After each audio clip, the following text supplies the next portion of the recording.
മലയാള സിനിമയുടെ ചരിത്രത്തിൽ മുറപ്പെണ്ണിന് മറക്കാനാവാത്ത ഒരു സ്ഥാനമുണ്ട്. MT വാസുദേവൻ നായരുടെ തിരക്കഥാ പ്രവേശമായിരുന്നു മുറപ്പെണ്ണ് എന്ന സിനിമ.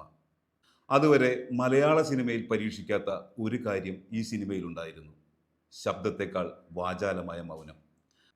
ബന്ധുക്കളായ മുറച്ചെറുക്കന്മാരും മുറപ്പെണ്ണുങ്ങളും തമ്മിലുള്ള പ്രണയബന്ധങ്ങളും കേരളീയ നായർ സമുദായത്തിലെ പരമ്പരാഗത വിവാഹ രീതികളുമാണ് ഈ സിനിമയിൽ ചർച്ച ചെയ്തത്. ജന്മിത്തം തകരുകയും മരുമക്കത്തായം ഉപേക്ഷിക്കപ്പെടുകയും കൂട്ടുകുടുംബങ്ങൾ ഇല്ലാതാവുകയും ചെയ്യുന്ന കാലഘട്ടത്തിലാണ് ഈ കഥ നടക്കുന്നത്.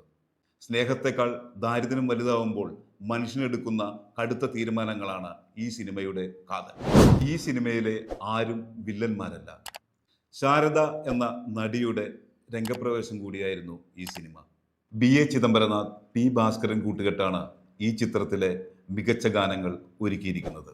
കരയുന്നു പുഴ ചിരിക്കും, കൈവഴികൾ പിരിയുമ്പോൾ മറക്കുവാൻ പറയുവാൻ എന്തെളുപ്പം, മണ്ണിൽ പിറക്കാതിരിക്കലാണ്. ദേശീയ തലത്തിൽ മികച്ച സിനിമയ്ക്കുള്ള വെള്ളി മെഡൽ നേടിയെടുത്തു എന്നത് ചരിത്രം. മുറപ്പെണ്ണ് ആ പുസ്തകത്തിലെ ആദ്യ അധ്യായമാണ്. എന്താണ് മുറപ്പെണ്ണ് എന്ന സിനിമയിലെ കൗതുകം? എരലവയിൽ ചിത്രകൂടം വീണ്ടും.